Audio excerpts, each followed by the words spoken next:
So welcome back to the channel, and in this episode we're going to do a very quick unboxing and review of the PM Models Seafury T-20. And the reason we're doing this is because we are about to do a live to test the wonderful Outlaw Paints. Stay tuned. Turn loose your imagination by visiting the sprue box for your model making needs at www.spruebox.co.uk. Okay, so this is our test piece for Outlaw Models. This is a very simple kit from PM Models. It's 1/72nd, and as you can see, it is the Seafury T-20. So box art's quite sweet in that you've got your choice there. The other side is exactly the same. A couple of images on the side there are some other kits you can get from PM Models.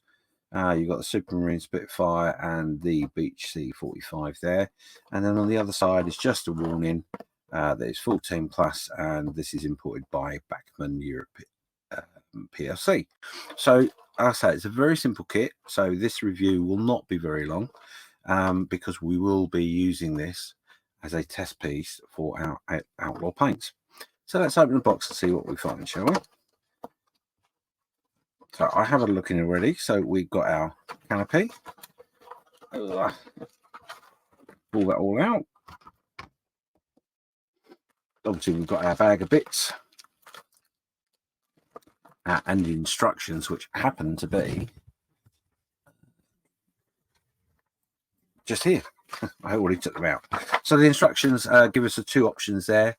A metal finish, and this is for the Yeovilton Royal Navy Historical Flight. And then we've got this one here, which is in red, bright red.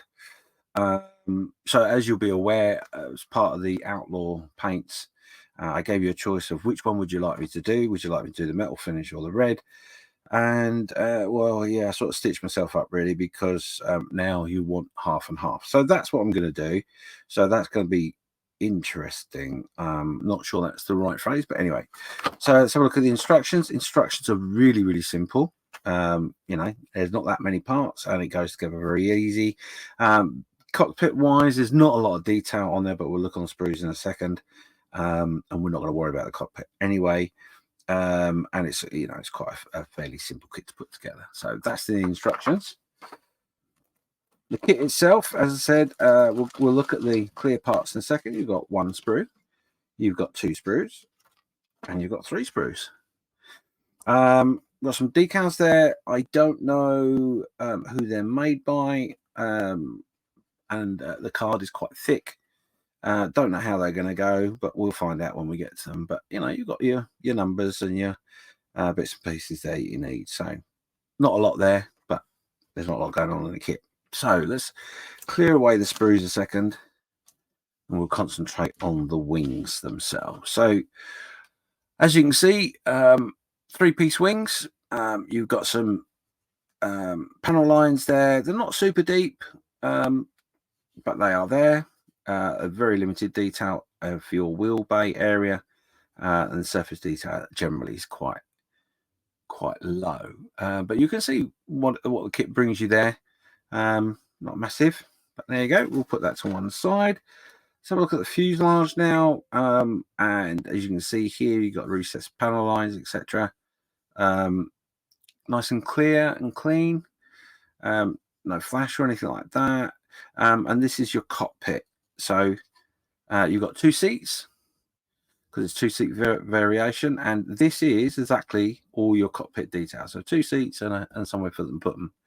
So not a lot of detail. So if you want to do a bit of scratch building, you're into that sort of thing, you could have a good, nice play with internal detail in the cockpit area.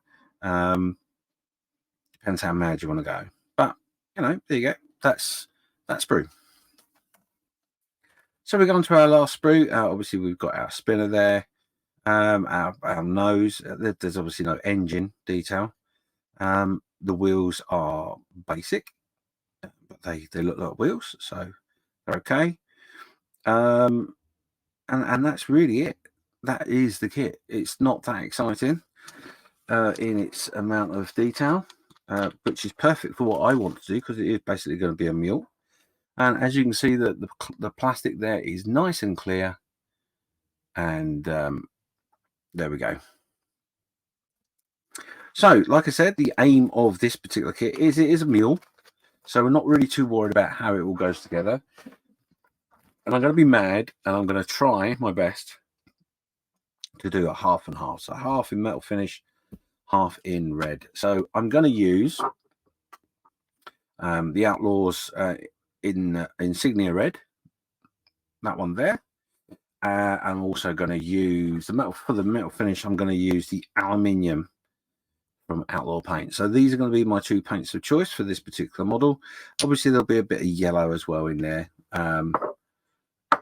but we'll give it a go. We'll see. Now I'm going to do that live.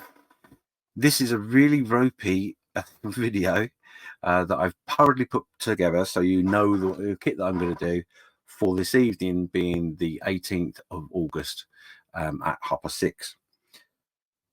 So there you go. That's the kit we're going to use. I'm going to go away and start putting that all together, because obviously when we come to the live, all we really want to do is just spray away.